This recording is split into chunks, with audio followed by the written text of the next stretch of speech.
आज का प्यारा टॉपिक से बच्चों क्लास 11th के लिए system of particles. System of particles में हम लोग जनरली रिजिड बॉडी के बारे में बात करते हैं। वैसे हमारे सामने में जब रिजिड बॉडी का कॉन्सेप्ट आता है तो हम लोग नॉर्मली रिजिड बॉडी उस बॉडी को कहते हैं जिसमें जितना भी फोर्स पड़े, किसी भी मैग्नीट्यूड फोर्स, कितने भी फोर्स का मैग्नीट्यूड कितना हो जाए, किसी भी मैग्नीट्यूड का फोर्स कितना हम अप्लाई क्यों ना कर दें, उसके जो कंस्टिट्यूएंट पार्टिकल का जो रिलेटिव जो डिस्टेंस है, रिलेटिव पोजीशन है, उसमें चेंज नहीं होना चाहिए। अगर ऐसा होता है तो वह बॉडी हमारा रिजिड कहलाएगा। इनफैक्ट ऐसे आइडियल रिजिड बॉडी तो पॉसिबल नहीं है। अगर हम कोई फोर्स लगाते हैं, ऐसा कुछ नहीं है कि कोई बॉडी के कंस्टिट्यूएंट पार्टिकल डिस्प्लेस नहीं होगा, बिल्कुल होगा। थोड़े से फोर्स में नहीं होगा, बहुत ज्यादा फोर्स लगाएंगे तो होगा। तो कहने का मतलब है आइडियल रिजिड बॉडी पॉसिबल नहीं है। फिर भी फिजिक्स में हम लोग बहुत सारी चीज को देखते हैं, आइडियल कॉन्सेप्चुअली मान लेते हैं, बट वो आइडियल होता नहीं है। इनफैक्ट अगर कहा जाए कि 100% आइडियल, ऐसा नहीं है। हाँ, आइडियल का जो कुछ पैरामीटर्स है वो बहुत हद तक उसको वो ओबे करता है, तो हम लोग उसको मान लेते हैं, अदरवाइज ऐसा है नहीं। तो हम लोग इसमें इस संदर्भ में इसका टॉपिक के अंदर जो बात करेंगे बच्चों, वो बात होगा हमारा centre of mass and rotational motion. दो बातें यहाँ पे हम लोग बात करेंगे। तो सबसे पहले हम यहाँ देखेंगे सेंटर ऑफ मास, और सेंटर ऑफ मास से रिलेटेड कुछ शब्द है, कुछ वर्ड्स है, उसको पहले हम लोग क्लियर कर लेते हैं। तो उसमें कुछ बात इसमें आता है कि एक सिंगल पार्टिकल अगर है, छोटा सा पार्टिकल का सेंस फिजिक्स में यह है कि कोई भी चीज जो डिस्टेंस ट्रेवर्स करता है, कवर करता है, उस डिस्टेंस के रिस्पेक्ट में उसका अपना साइज बहुत नेग्लिजिबल अगर होता है तो उस बॉडी को या उस चीज को, सब्सटेंस को हम लोग पार्टिकल मानते हैं। तो अब यहाँ पे हम लोग पार्टिकल का सेंस क्या बोलेंगे? A single particle is treated as point mass. अगर एक छोटा सा सिंगल पार्टिकल है तो उसको हम लोग ट्रीट करेंगे पॉइंट मास। उसके बाद आता है कि अगर यही सिस्टम ऑफ क्या कहते हैं पॉइंट मास, अगर या यूं कहो कि बहुत सारे पार्टिकल्स अगर एग्रीगेट हो, बहुत सारे पार्टिकल्स का जमावड़ा हो, तो उस समय उस बॉडी को हम लोग एक्सटेंडेड बॉडी कहते हैं। An extended body consist of innumerable particles known as system of particles. यानी जब किसी रिजिड बॉडी या सॉलिड बॉडी की बात करते हैं तो हम लोग कहते हैं कि उसमें बहुत सारे इनन्यूमरेबल्स छोटे छोटे पार्टिकल्स है जो हम गिन नहीं सकते हैं। तो बहुत सारे पार्टिकल्स अगर इकट्ठा है, सॉलिड बॉडी अगर बनता है तो बहुत सारे पार्टिकल्स मिलके बनता होगा। तो बहुत सारे पार्टिकल्स जब मिलके एक एक्सटेंडेड बॉडी, एक मेजरेबल साइज वाले बॉडी का फॉर्मेशन होता है, तो हम लोग उस बॉडी को हम लोग बोलते हैं सिस्टम ऑफ पार्टिकल्स। यानी हम लोग ये मान के चलते हैं कि उस पार्टिकल में बहुत सारे उस बॉडी के अंदर बहुत सारे पार्टिकल्स हैं, और बहुत सारे पार्टिकल्स अगर है तो उसको हम लोग सिस्टम ऑफ पार्टिकल्स कहते हैं। उसके बाद आता है हमारा कि एक्सटेंडेड बॉडी, जो हम लोग इनन्यूमरेबल पार्टिकल से बना है, बहुत सारे पार्टिकल से मिलके बना है, जिसको हम लोग कहते हैं बहुत सारे consecutive particles one by one काफी इंटरेक्ट करके एक दूसरे से काफी एकदम एडजेसेंट होकर के जब वो बॉडी का फॉर्मेशन करते हैं तो हम लोग उसको कंसीडर कर लेते हैं रिजिड बॉडी। उसको हम लोग, उस एक्सटेंडेड बॉडी को हम लोग कंसीडर करते हैं रिजिड बॉडी। उसके बाद आता है हमारा कॉन्सेप्ट ऑफ इंटरनल फोर्स। चूंकि जनरली हम लोग फोर्स की जब बात करते हैं तो न्यूटन्स लॉज में हम लोग ने जब देखा है तो हमारे जो भी फोर्सेस की बातें वहाँ होती है वो एक्सटर्नल फोर्स होता है। यानी कोई बॉडी है, कोई सिस्टम है, उसमें कोई एक्सटर्नल फोर्स, बाहर से कोई बल उसमें अप्लाई किया जा रहा है। तो यहाँ पे हम लोग दो चीज की बात करेंगे, इंटरनल फोर्स और एक बात करेंगे एक्सटर्नल फोर्स। तो इंटरनल फोर्स का कॉन्सेप्ट क्या है? कॉन्सेप्ट ऑफ इंटरनल फोर्स, यानी इंटरनल फोर्स की बात हम लोग कहाँ करते हैं? तो इंटरनल फोर्स का कॉन्सेप्ट बच्चों ये है, इंटरनल फोर्स का कॉन्सेप्ट ये है, कहा जाता है कि system of particles in a rigid body interact with one another, यानी रिजिड बॉडी के अंदर जो इनन्यूमरेबल पार्टिकल्स होते हैं ये पार्टिकल एक दूसरे के साथ इंटरेक्ट करते हैं। अब वो इंटरेक्ट का मतलब है कि वो चाहे हो सकता है कि एक दूसरे पर फोर्स लगाते होंगे, और वो किस तरह के फोर्स लगाते होंगे, अगर एक पार्टिकल दूसरे पार्टिकल पर अगर फोर्स ऑफ अट्रैक्शन लगाता है तो दैट वेरी पार्टिकल वो इस पर भी फोर्स ऑफ अट्रैक्शन लगाएंगे इक्वल एंड अपोजिट डायरेक्शन में। तो कहता है कि जो ये जो इंटरनल फोर्स का कॉन्सेप्ट है सिस्टम ऑफ पार्टिकल या रिजिड बॉडी के अंदर, तो कहता है system of particles in a rigid body interact with one another known as internal force, यानी एक पार्टिकल दूसरे पार्टिकल पर फोर्स इंटरेक्ट करता है। कहता है force between any two particles are equal and opposite. कहता है इस केस में इस तरह से जितने भी पार्टिकल्स रिजिड बॉडी के अंदर होगा ये एक दूसरे पे जो फोर्स लगाता होगा दैट वेरी फोर्स मैग्नीट्यूड में इक्वल होगा और डायरेक्शन में दूसरे के अपोजिट होगा। तो कहता है such forces cancel out in pairs. कहता है इस तरह के रिजिड बॉडी के अंदर अगर जितने भी उसके अंदर कंस्टिट्यूएंट पार्टिकल है, जो पार्टिकल्स मिलके वो रिजिड बॉडी का फॉर्मेशन किया है, ये एक दूसरे पे जो फोर्स लगाते हैं इक्वल एंड अपोजिट होने की वजह से एक दूसरे के फोर्स को वो निरस्त कर देते हैं, कैंसिल कर देते हैं। उसका इफेक्टिव वैल्यू कुछ नहीं होता है, वो कैंसिल हो जाता है। उसके बाद आता है कि अगर बॉडी को हमें किसी तरह का फिजिकल डिस्प्लेसमेंट चाहिए, किसी का फिजिकल उसमें चेंज चाहिए, तो कहता है उसके लिए हमें एक्सटर्नल फोर्स की जरूरत पड़ेगी, इंटरनल फोर्स से हम नहीं कर सकते हैं। कहता है टू मूव और स्टॉप, अगर बॉडी रेस्ट में मूव कराना है, अगर वो मूव कर रहा है उसे हमें रेस्ट में करना है, तो जो भी उसका सिचुएशन हो मैकेनिक्स में, तो वहां पे हम लोग क्या करते हैं एक्सटर्नल फोर्स की जरूरत पड़ती है। उसके बिना इंटरनल फोर्स से वो ना मूव कर सकता है ना वो अपने आप स्टॉप हो सकता है, क्योंकि इंटरनल फोर्स जो सिस्टम का है वो सिस्टम एक दूसरे पे इस तरह से इंटरेक्ट करते हैं कि वो वैल्यू उस सिस्टम के अंदर ही कैंसिल हो जाता है। तो इसलिए हमें अगर मूव करना है बॉडी को या फिर इसको स्टॉप करना है तो क्या लगाना पड़ेगा, एक्सटर्नल फोर्स की हमें जरूरत पड़ेगी। तो अब आता है motion of rigid body. Rigid body जो होता है बच्चों उसमें कितने तरह के मोशन होते हैं, यानी कोई रिजिड बॉडी, कोई जो दृढ़ पिंड जिसको कहते हैं हिंदी में, दृढ़ पिंड कितने तरह के मोशन कर सकते हैं। तो कहा जाता है कि दृढ़ पिंड के अंदर बेसिकली दो मोशन होता है, ये दो प्योर मोशन होता है, बोलते हैं प्योर ट्रांसलेशनल मोशन, और दूसरे को बोलते हैं प्योर रोटेशनल मोशन। और उसके बाद इनका कंबाइंड भी आता है, यानी ये दोनों अगर कंबाइंड फॉर्म में हो तो ऐसा भी एक मोशन है जिसको हम लोग कहते हैं combination of translational and rotational motion. इनको हम लोग बारी बारी से देखते हैं बच्चों, इनको हम लोग बारी बारी से देखते हैं। सबसे पहले देखते हैं हम लोग ट्रांसलेशनल मोशन। ट्रांसलेशनल मोशन किस तरह का मोशन होता है, जस्ट टर्मिनोलॉजी आपको समझना है सबको। तो हम लोग इसको समझने के लिए ट्रांसलेशनल मोशन को समझने के लिए हम लोग के यहाँ पे एक इमेज को देखते हैं। यहाँ पे अब आप देख रहे हो यहाँ पे कोई एक स्लोपिंग प्लेन है, यहाँ पे कोई रिजिड बॉडी है जो यहाँ से यहाँ स्लाइड कर रहा है, मूव कर रहा है। अब इस बॉडी के अंदर जितने भी कंस्टिट्यूएंट पार्टिकल है, तो हमने जैसे मान लिया एक पार्टिकल यहाँ है P1 है, दूसरा पार्टिकल हमने मान लिया P2। अब ये दोनों अगर ये पार्टिकल इस बॉडी के अंदर है जिसको हम लोग कंस्टिट्यूएंट पार्टिकल यानी उस बॉडी के अंदर ऑलरेडी वो एग्जिस्ट करता है, तो जब वो बॉडी यहाँ से यहाँ तक स्लाइड करेगा तो जो डिस्टेंस P1 कवर करेगा वो डिस्टेंस P2 भी कवर करेगा, जो स्पीड या वेलोसिटी इस P1 का होगा वो इसका भी होगा, यानी एवरीथिंग सेम। यानी रिजिड बॉडी के अंदर जितने भी अब ये भी पार्टिकल कण है, कंस्टिट्यूएंट पार्टिकल है, उन सभी का डिस्प्लेसमेंट, मोशन यानी स्पीड, एवरीथिंग सेम होगा। अगर ऐसा है तो इस तरह के मोशन को हम लोग कहते हैं ट्रांसलेशनल मोशन। जैसे हमने यहाँ दिया है कि particle P1 and P2 move with same velocity, दोनों का वेलोसिटी बिल्कुल सेम होगा, तो इसको हम लोग ट्रांसलेशनल मोशन कहते हैं। उसके बाद आता है हमारा रोटेशनल मोशन। रोटेशनल मोशन में क्या बच्चों, रोटेशनल मोशन में है जैसे यहाँ हमने कहा कि कोई बॉडी अगर है, कोई बॉडी है जो किसी एक्सिस के अबाउट रोटेट करता है, कोई एक्सिस के अबाउट रोटेट करता है। जैसे यहाँ पे हम लोग मान लेते हैं कि कोई एक ये एक्सिस ऑफ रोटेशन है और कोई बॉडी को हमने इस तरह से रस्सी से बांध करके इस एक्सिस के, ये एक्सिस है, इस बॉडी को हमने ऐसे गोल गोल इसके चारों तरफ हम इसको रोटेट कराते हैं।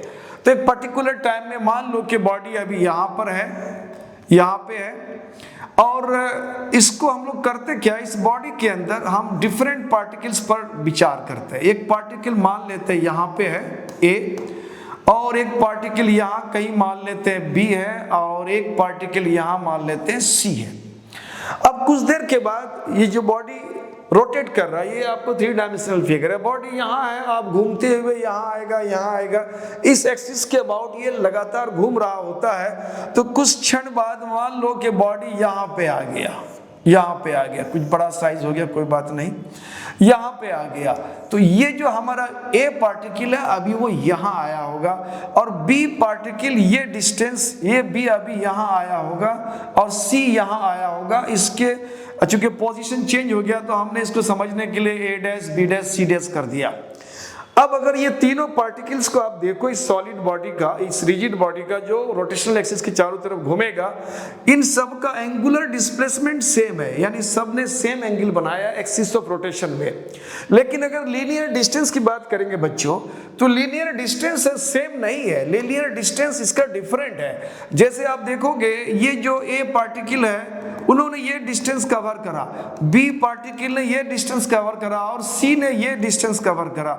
इसके डिस्टेंस को S1, इसको S2 और इसको S3 मान लेते हैं। ऑब्वियसली फिगर में आपको नजर आ रहा होगा S1, S2, S3 बिल्कुल डिफरेंट है। तो अगर कोई बॉडी इस तरह से किसी एक्सिस के अबाउट अगर रोटेट करता है तो उस बॉडी के कंस्टिट्यूएंट पार्टिकल का एंगुलर डिस्प्लेसमेंट तो सेम होगा, लेकिन कंस्टिट्यूएंट पार्टिकल का लीनियर डिस्प्लेसमेंट या लीनियर डिस्टेंस की बात अगर करें तो वो डिफरेंट होगा, सेम नहीं होगा। तो all the particles ABC covers equal angular distance यानी theta, but different linear distances S1, S2 and S3 जो फिगर में हमें नजर आता है। तो ये हुआ हमारा रोटेशनल मोशन। उसके बाद आता है combination of translational and rotational motion. एक ऐसा मोशन भी है जो दोनों कंबाइंड रहता है, यानी ट्रांसलेशनल मोशन भी करता है और वो रोटेशनल मोशन भी करता है।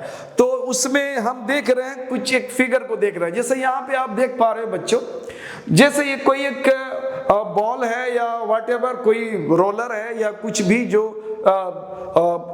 व्हील टाइप का, ये मानो रोटेट कर रहा है, इस डायरेक्शन में रोटेट करते हुए वो आगे की तरफ बढ़ रहा है, इस डायरेक्शन में रोटेट करते हुए वो आगे की तरफ बढ़ रहा है। अब एक कंसीडर कर लो कि कोई एक पार्टिकल यहां है ए, जब वो रोटेट करेगा तो ऑब्वियसली ये पार्टिकल कुछ देर के बाद हो सकता है कि यहां आ जाएगा, सेकंड पोजीशन में यहां आ जाएगा, एंड आफ्टर सम टाइम चूंकि आगे बढ़ रहा है वो रोटेट करते हुए, तो हो सकता है कि ये बॉडी कुछ देर के बाद यहां आ जाएगा। अब आप देख पा रहे हो कि ये जो पार्टिकल है, इस बॉडी का जो कंस्टिट्यूएंट पार्टिकल है ए, ये एक रोटेशनल मोशन कर रहा है, देख रहे हो आप, रोटेट भी कर रहा है। दूसरी बात, ये पार्टिकल अभी यहाँ है और कुछ देर के बाद ये पार्टिकल इस जगह पे आ गया, और आफ्टर सर्टेन टाइम कि ये पार्टिकल फिर यहाँ आ गया। इट मीन्स कि ये पार्टिकल ए जो है वो ट्रांसलेशनल मोशन भी कर रहा है और रोटेशनल मोशन भी कर रहा है। तो इसमें यहाँ पे ये दोनों ही कंबाइंड मोशन है पार्टिकल का। तो ये हुआ रिजिड बॉडी के अंदर जो कंस्टिट्यूएंट पार्टिकल है, उन पार्टिकल्स का मोशन कितने तरह के होते हैं, तो ये हमने देखा ये 3 तरह का होता है। तब आता है हमारे पास concept of centre of mass, जो इस टॉपिक का जान है, यानी इस टॉपिक में, इस यूनिट में जो हमें पढ़ना स्पेशली वो है कॉन्सेप्ट ऑफ सेंटर ऑफ मास। बच्चों आपने सेंटर ऑफ ग्रेविटी का नाम सुना होगा, सेंटर ऑफ ग्रेविटी का नाम आपने क्लास 10th स्टैंडर्ड में आपने जरूर सुना होगा, सेंटर ऑफ ग्रेविटी। तो सेंटर ऑफ ग्रेविटी के बारे में आपने ग्रेविटेशन भी पढ़ा होगा, मैंने ग्रेविटेशन पर बहुत सारे लेक्चर्स अपलोड कर रखे हैं, आप उसको जाके जरूर देखो। आपको ग्रेविटेशन का सारे लेक्चर्स आप अगर देखते हो तो आपको ग्रेविटेशन का सारा कॉन्सेप्ट आपको क्लियर हो जाएगा, और वहां पे ग्रेविटी या सेंटर ऑफ ग्रेविटी के बारे में आपको जानकारी हो जाएगी। तो यहाँ पे हमें सेंटर ऑफ ग्रेविटी नहीं, यहाँ सेंटर ऑफ मास की बात करना है। तो सेंटर ऑफ मास जो होता है, सेंटर ऑफ ग्रेविटी की जब बात करते हैं बच्चों, तो किसी बॉडी के अंदर वो पॉइंट कहीं होता है जहां पे उस बॉडी का इंटायर मास कंसेंट्रेटेड मानते हैं। हम लोग मानते हैं कि वो पूरे बॉडी का मास वहां पे कंसेंट्रेटेड है और जो फोर्स ऑफ ग्रेविटी है अर्थ का यानी उस बॉडी पे लग रहा है, तो उस बॉडी के अंदर जो वो पॉइंट है ऐसा लग रहा है कि उस पॉइंट पे लग रहा है और अर्थ उसको अपनी तरफ खींच रहा है, तो दैट वेरी पॉइंट को हम लोग सेंटर ऑफ ग्रेविटी कहते हैं। बट यहाँ सेंटर ऑफ मास में एक कंसेप्ट ये है कि centre of mass may be inside the body और may not be inside the body. अगर system of particle, system of bodies है, बहुत सारे बॉडीज का हमें सेंटर ऑफ मास निकालना है, तो सेंटर ऑफ मास एक मैथमेटिकल कंसेप्चुअल पॉइंट है जहां पे मे नॉट बी, ऐसा भी हो सकता है कि मास हो एंड मे नॉट बी मास, मास नहीं भी हो सकता है, बट उस पॉइंट को हम लोग कंसीडर करते हैं एक हाइपोथेटिकल पॉइंट है जहां हम सेंटर ऑफ मास मानते हैं, बट कुछ जरूरी नहीं कि वहां पे मास हो। तो सबसे पहले इसको हम लोग देख लेते हैं concept of centre of mass. तो concept of centre of mass क्या है? तो concept of centre of mass एक पॉइंट है। क्या है? एक पॉइंट है at which the entire mass of the body और system of bodies is suppose to be concentrated. यानी एक पॉइंट ऐसा है जहां पे किसी बॉडी का मास चाहे तो हम कॉन्सेंट्रेटेड सपोज करते हैं, या इट मे बी के बहुत सारे बॉडीज होंगे जिसको सिस्टम ऑफ बॉडीज कहते हैं, उन सारे बॉडीज के वहां पे मास कंसेंट्रेटेड हो सकता है। तो इस तरह से हम लोग सेंटर ऑफ मास की बात करेंगे। जैसे मान लो ऑर्डिनरीली मान लो यहाँ पे कोई बॉडी है, इट मे बी के इस बॉडी के सारे मास इस पॉइंट पे सेंटर्ड हो, जिसको हम लोग सेंटर ऑफ मास कह सकते हैं। मे बी के दो बॉडी है, अब सिस्टम ऑफ बॉडीज की बात हुई, अब सिस्टम ऑफ बॉडीज के दोनों सेंटर्स को अगर हम इस तरह से कंसीडर करके मिला लें, तो अब इन दोनों के सेंटर ऑफ मास ना तो इस बॉडी के सेंटर में अंदर में होगा ना इनसाइड ऑफ दैट बॉडी, किसी के अंदर नहीं होगा। इट मे हैपन कि इन दोनों के बाहर कोई एक पॉइंट हो सकता है, मैथमेटिकल पॉइंट, जहां पे उसको बैलेंसिंग पॉइंट भी कहते हैं मास का, तो वहां पे इनका ये सेंटर ऑफ मास माना जा सकता है, इसको बोलते हैं centre of mass of the system of bodies and this is centre of mass of a single body. तो ये सब बात है, इस सब चीज को भी हमें ध्यान रखना पड़ेगा सेंटर ऑफ मास के सिलसिले में। तो इसको हम लोग थोड़ा समझने की कोशिश करते हैं बच्चों। सेंटर ऑफ मास के संदर्भ में इस कड़ी में हम लोग सबसे पहले टू पार्टिकल सिस्टम का सेंटर ऑफ मास देखेंगे।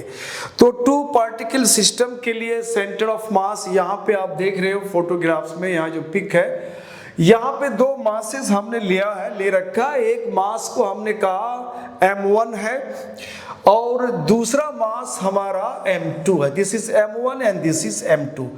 इसका मास m1, इसका मास m2, और इसको डायरेक्ट दिखाने के लिए कि कहाँ पे वो मास है, उसकी पोजीशन क्या है, ओरिजिन से उसकी दूरी क्या है, वो सारी चीज बताने के लिए हम लोग वेक्टर का इस्तेमाल करते हैं। हमने लिया कि इस मास को रिप्रेजेंट करने के लिए उसके पोजीशन को हमने लिया है यहाँ पे पोजीशन वेक्टर r1, सिमिलरली यहाँ हमने ले लिया r2। अब इन दोनों मासेस को अगर हमने कनेक्ट करा एक लाइन से, तो इस लाइन पर कहीं एक पॉइंट होगा जहां पे इन दोनों मासेस का सेंटर ऑफ मास, यानी दोनों मास ऐसा माना जाएगा, it is to be suppose that the entire mass of these two bodies is concentrated at a particular point. एक खास पॉइंट पर वो कॉन्सेंट्रेटेड माना जाता है, वेदर दैट वेरी पॉइंट, उस पॉइंट में ऐसा हो सकता है कि मास हो या ना भी हो, वो दोनों बॉडी के बाहर है, डेफिनेटली वहां कोई मास है नहीं।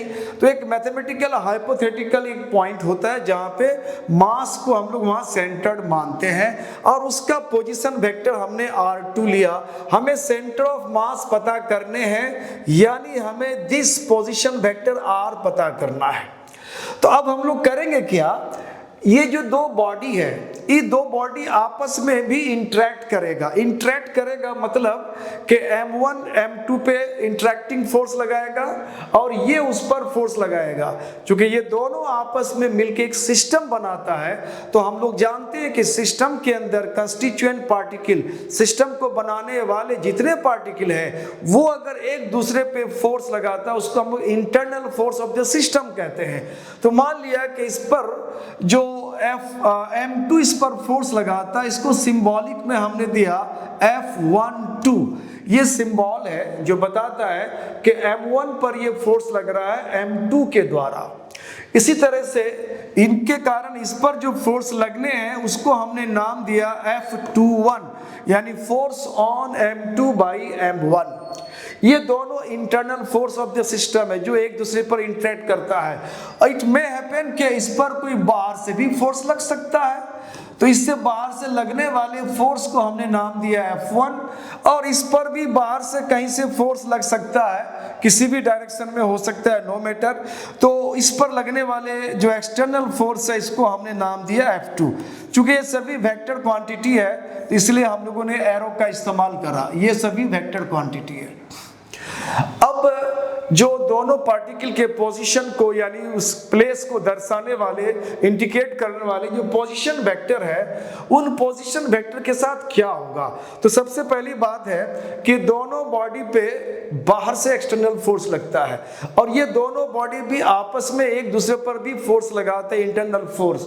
तो न्यूटन्स के सेकेंड लॉ ऑफ मोशन में कहते हैं कि जब भी किसी बॉडी पे कोई भी फोर्स लगता है, एक्सटर्नल फोर्स लगता है, तो उस बॉडी के अंदर जो उसका जो लीनियर मोमेंटम है वो लीनियर मोमेंटम में चेंज होता है। Rate of change of linear momentum is directly proportional to the applied external force. बाहर से जो फोर्स लगता है उसके रैखिक संवेग परिवर्तन दर के वो डायरेक्टली प्रोपोर्शनल होता है। तो उसमें हमारा एक एक्सीलरेशन, और ये भी कहा गया न्यूटन साहब के सेकेंड लॉ में कि जब आप सेकेंड किसी बॉडी पे आप फोर्स लगाते हो, एक्सटर्नल फोर्स लगाते हो, तो उसमें एक्सीलरेशन जेनरेट होता है, एक्सीलरेशन उत्पन्न होता है। तो मान लो कि इस बॉडी पे अगर एक्सीलरेशन उत्पन्न होगा, उसको हम सिंबॉलिक में ले लिया A1 एक्सीलरेशन। तो ये second derivative of the displacement, या यूं कहा जाए कि पोजीशन वेक्टर का जो सेकेंड डेरिवेटिव होता है उसको हम लोग एक्सीलरेशन कहते हैं, और पोजीशन वेक्टर का जो फर्स्ट डेरिवेटिव होता है उसको हम लोग वेलोसिटी कहते हैं। तो अगर हम इसके एक्सीलरेशन की बात करें तो ये हो जाएगा second derivative of the position vector R1 with respect to time t। Similarly दूसरे बॉडी पर जो एक्सीलरेशन उत्पन्न होगा, पैदा होगा, उसको हमने A2 कहा, और इसका वैल्यू हो जाएगा second derivative of R2 position vector with respect to time t।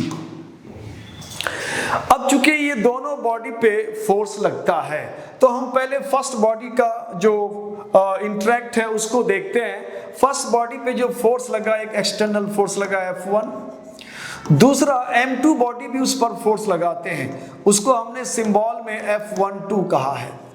अब ये दोनों फोर्स मिल करके उस बॉडी के जो लीनियर मोमेंटम है, उस लीनियर मोमेंटम में रेट ऑफ चेंज पैदा करता है।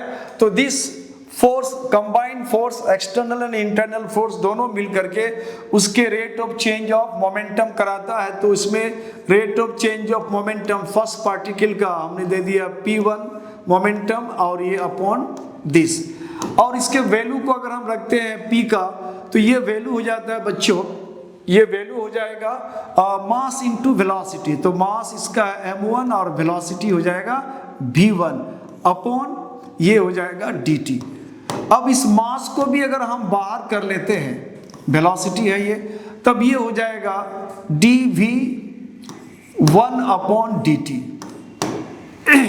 और v वेलोसिटी का डेरिवेटिव, यानी वेलोसिटी के जो डेरिवेटिव होता है टाइम के रिस्पेक्ट में, उसको हम एक्सीलरेशन भी कहते हैं, उसको हम एक्सीलरेशन कहते हैं। तो एक्सीलरेशन का मतलब है कि ये वैल्यू हमारा हो गया, this becomes acceleration and second derivative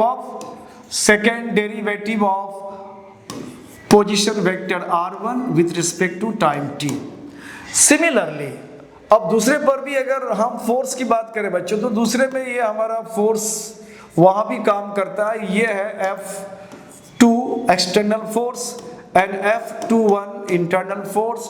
ये दोनों मिलके उसके भी लीनियर मोमेंटम में वो रेट ऑफ चेंज अकर कराएगा। तो उससे हमारा जो वैल्यू आएगा यहाँ पे सेकंड के लिए आ जाएगा बच्चों M2, और ये D2 R2 अपॉन dt। अब इन दोनों बॉडी पे जो फोर्सेस का जो इफेक्ट है, दोनों पे जो फोर्स लगता है, उन फोर्सेस के इफेक्ट को हम यहाँ कंबाइन कर देते हैं, वेक्टर सम ले लेते हैं। तो इन दोनों का वेक्टर सम ले लेते हैं, this is relation 1 and this is relation 2। अब इन दोनों को हम कंबाइन करते हैं, दोनों रिलेशन को कंबाइन करते हैं। तो कंबाइन करेंगे तो ये हो जाएगा F1 प्लस F12 प्लस यहां से F2 स्मॉल F2 है ये, अब प्लस F21। अब इधर अगर इसको कंबाइन करते हैं, यहां पे आप देखोगे तो दोनों में एक चीज कॉमन आता है। एक चीज कॉमन क्या है, जो ऑपरेटर है ये ऑपरेटर कॉमन आता है, यहां पे ये ऑपरेटर कॉमन आता है, ये ऑपरेटर सेकंड डेरिवेटिव है। तो ये सेकंड डेरिवेटिव का ऑपरेटर अगर हम कॉमन ले लेते हैं तो यह ऑपरेटर है हमारा d2 अपॉन dt2, ये ऑपरेटर है इसका। आप इसको यहां से देख सकते हो, मैं इसको बताता हूं कहां से ये ऑपरेटर है। ये यहां से लेकर के इसको डेरिवेटिव ऑपरेटर कहते हैं मैथमेटिक्स में।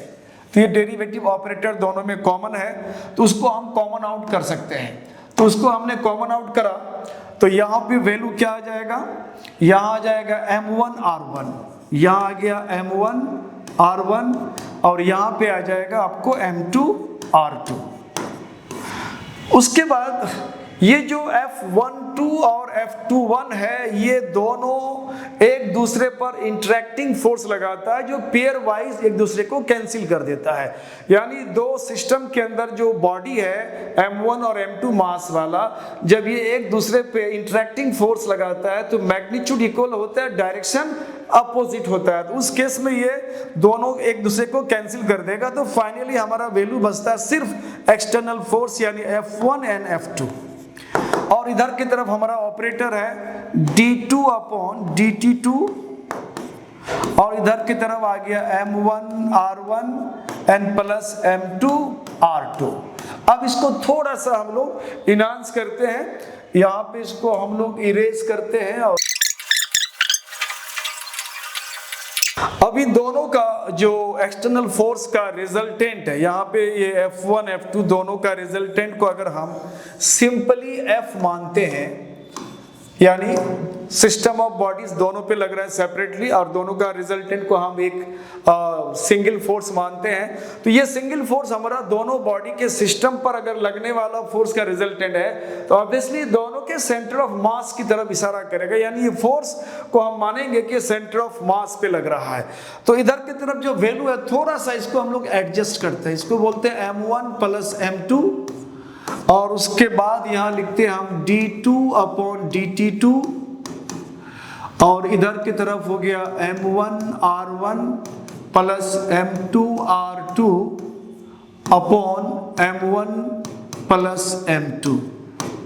हमने यहाँ पे m1 प्लस m2 से डिवाइड करा और यहाँ पे इसको मल्टीप्लाई करा इसको कैंसिल करने के लिए। ऐसा हम लोग कर सकते हैं, डेरिवेटिव से इसका असर नहीं पड़ेगा क्योंकि कांस्टेंट का डेरिवेटिव होता नहीं है, आफ्टर ऑल फिर वो बाहर आ जाएगा।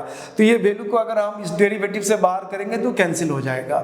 उसके बाद ये जो फोर्स है, जो रिजल्टेंट फोर्स है दोनों इंडिविजुअल बॉडी का, तो वो सेंटर ऑफ मास पर माना जाएगा। तो सेंटर ऑफ मास के लिए माना जाएगा तो एक्सटर्नल फोर्स बराबर होता है मास इनटू एक्सेलरेशन। तो सेंटर ऑफ मास यानी दोनों बॉडी का कंबाइंड मास यानी m1 प्लस m2 हो जाएगा। और रहा एक्सीलरेशन, तो सेंटर ऑफ मास का एक्सीलरेशन हो जाएगा d2 r अपॉन dt2, ये हो गया उसका एक्सीलरेशन। और इधर की तरफ है m1 प्लस m2 और second derivative operator and m1 r1 plus m2 r2 upon m1 plus m2, यहां तक। अब ये फैक्टर हम दोनों का कैंसिल कर सकते हैं, कैंसिल कर दिया। अब हमारे पास जो रिजल्ट बचता है बच्चों, उसमें से अगर आप ध्यान से देखो ये ऑपरेटर दोनों में कॉमन है, कैंसिल के बाद ये ऑपरेटर इन दोनों में यहाँ पे और ये ऑपरेटर इस तरह से, ये ऑपरेटर दोनों में कॉमन है। इस ऑपरेटर को अगर रिमूव करते हैं तो हमारे पास जो वैल्यू बचेगा वो वैल्यू कुछ इस तरह से आता है। फाइनल वैल्यू यहाँ पे आ जाएगा हमारा R एरो यानी सेंटर ऑफ मास का ये पोजीशन वेक्टर, और उसके बाद आ जा रहा है यहाँ m1 r1 plus m2r2 upon m1 plus m2। तो ये आया हमारा एक रिजल्टेंट वैल्यू यानी position vector of centre of मास, यानी सेंटर ऑफ मास हमने पता कर लिया कि इन दोनों बॉडी का सेंटर ऑफ मास एक पर्टिकुलर पॉइंट पे होगा जो इस डायरेक्शन में होगा और इतनी दूरी पर होगा। जब पोजीशन वेक्टर की बात करते हैं बच्चों तो ये दोनों आ जाता है कि किस दिशा में है और कितनी दूरी पर है। तो सेंटर ऑफ मास हमें मिल गया इन दोनों बॉडी का। तो इस फॉर्मूला को हम लोग जनरलाइज कर सकते हैं। तो हमने ये जो फॉर्मूला बनाया, इस्टेब्लिश करा, तो ये फॉर्मूला हमारे दो पार्टिकल सिस्टम के लिए, यानी अगर हमारे सिस्टम में दो पार्टिकल अगर है तो इस फॉर्मूला को हम यूज कर सकते हैं इस तरह से। अगर इसी को हम अगर नंबर ऑफ पार्टिकल्स अगर हम बढ़ा दें, जनरलाइज कर दें, 3 कर दें, तो ऑब्वियसली यहाँ 3 अगर कर दोगे बच्चों तो क्या आ जाएगा, सिंपली यहाँ पे एक m3 प्लस R3 अपॉन यहाँ पे एक m3 ऐड हो जाएगा। इसी तरह से अगर हम 4 पार्टिकल हमने लिया यहाँ पे तो उसमें ऐड होता जाएगा। इसी तरह से आप n पार्टिकल तक इसको ले सकते हो। तो अब बेसिकली यही फॉर्मूला आपका सेंटर ऑफ मास का। अब इस फॉर्मूला से सेंटर ऑफ मास पर लगने वाले फोर्स, उस पर होने वाले वेलोसिटी और उस पर जो प्रोड्यूस होने वाला एक्सेलरेशन, उसका लीनियर मोमेंटम, ये सारा चीज हम लोग इसी फॉर्मूला से, इसी सूत्र से हम लोग मालूम कर सकते हैं, पता कर सकते हैं। यानी सेंटर ऑफ मास का ये बेसिक फार्मूला है। तो आगे का कुछ क्लासेस इसमें और होगा, आप उसको जरूर देखो। आप हमारे साथ बने रहो। अगर आप बिल्कुल न्यू व्यूअर्स हो तो आप फटाफट हमारे चैनल को सब्सक्राइब करो और हमारे इन सारे वीडियोस को देखो। बहुत ही इंपॉर्टेंट टॉपिक है सिस्टम ऑफ पार्टिकल्स। बहुत सारे बच्चे इसमें कंफ्यूज करते हैं क्योंकि ये मैथमेटिकल टॉपिक है। तो मैथमेटिक्स से ज्यादातर बच्चे दूर भागते हैं। तो आप इसको शुरू से देखो, जो मैं बता रहा हूं सारी चीज को समझने की कोशिश करो तो आपका कॉन्सेप्ट बिल्कुल क्लियर हो जाएगा। It's my promise. Thank you for watching my channel.